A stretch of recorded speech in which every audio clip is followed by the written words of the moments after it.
What's been grounding as a mama or for a Yeah, mom?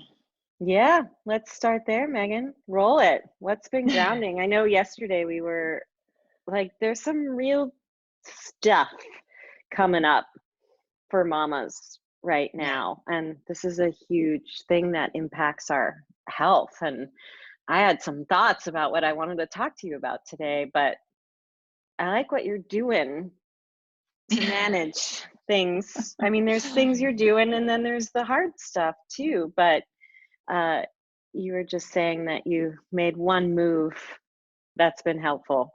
It's been so helpful. Right when the pandemic was really starting to become quite known, and I would say it was a couple days before we were told to shelter in place in Oregon, I bought the whole series of Little House on the Prairie, the books, not the Yeah. shows, although Michael Landon would also be quite nurturing right now. Yeah, it's true. And because I knew that there was going to be something that I needed to ground into with my Totally. kiddos that felt safe, and those books were so monumental in my life. And I was actually joking with Audra, my best friend, last night. I was like, I actually like bought like my whole life is, kind of in some ways based off of those books. I bought a house, 5 acres in the Yeah, country. it's true. um, but every night we crawl into bed, and right now we're on book 2, we're on Farmer Boy, and there is something so calming and grounding reading about just the processes of their daily life, Yeah, of simple. simple, everything came from their hands, Yes. everything came from the earth, everything they put in their mouth they had contact with in Yeah. some way, shape, or form. And just the slow, methodical process of survival that that book is, it just feels like, it literally feels like nurturing for my soul. Like I can feel my whole body just relax into the book when we crawl into bed and lay down. And it's really cute because Oscar's heard me say this a few times. And yesterday his school started, and one of the things that his teacher asked is, well, what helps you feel safe? And he's like, Little House on the Prairie helps me feel very safe. Oh, sweet. Which was Sweet. really And sweet. Megan, will you share how old your boys are? Yeah, so Gus is 5 and Oscar is 8. He'll be 9 in Sweet. June. That's I know. true. Gotta go. Crazy. Where did that go?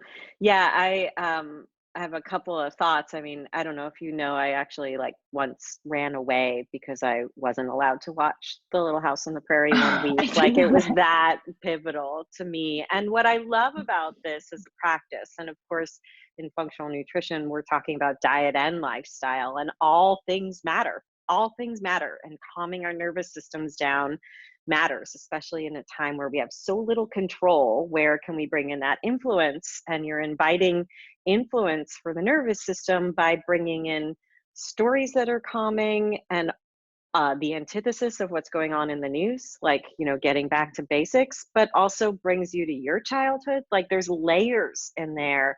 You're giving something that was precious to you, and you're taking that time with your family.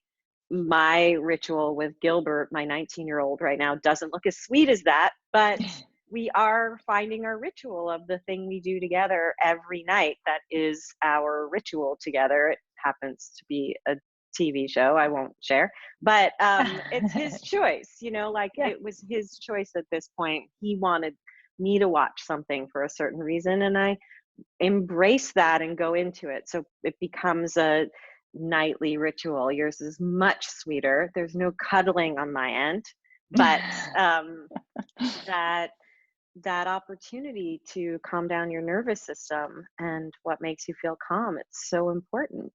It really is. Ritual is more important now than ever. And what's interesting is I'm a very ritualistic person. Like, it's not only just does it help my brain stay calm, but I think just by nature, like, I don't know, Yeah. even by being a Taurus, like things are just like ritualized. And, my rituals look very different right now than they did. And I actually had to have a talk with myself the other day where I was like, oh, wait, this is like, we're in a different time right now. Yeah. Like my mornings don't look like they used to look. Yeah. My, my practices can't look like they used to look, but how do I embrace that instead of fighting against it as a mother so that everything softens? Like that's what I Yes. feel like we need right now is what can we soften and what practices can we bring in with our kids or by ourselves that enable us to soften into what it is that we're doing, because if we're rigid and we're hard and we're fighting against it, that's not going to invite a very healing environment in which, especially if you're a parent, you need for yourself, but we have to provide for our children as well.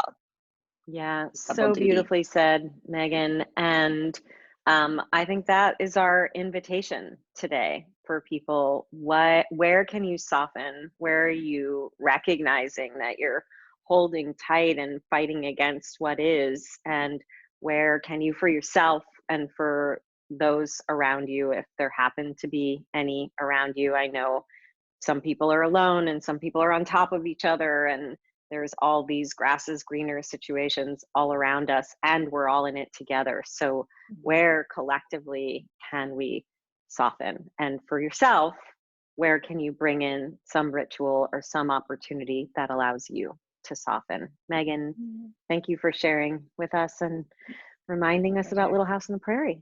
Yeah, my pleasure.